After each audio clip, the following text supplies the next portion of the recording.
各位，今日想分享一樣嘢俾大家知道。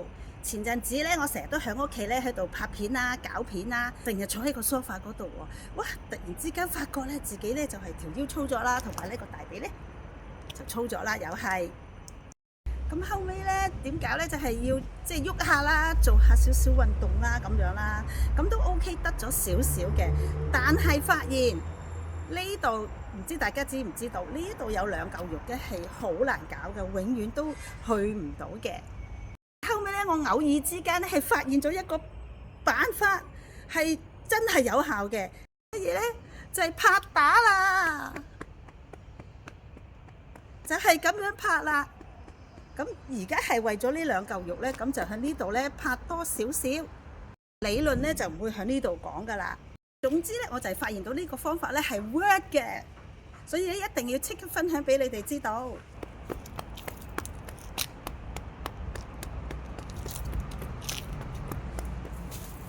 就係咁樣拍啦。咁至於係幾多下，有咩一個系列啊，有咩週期啊咁嗰類啦嚇，咁咧係我唔會理嘅。咁啊，總之我覺得咧係做運動或者係健身咧係好隨意嘅，咁樣先至自己有興趣。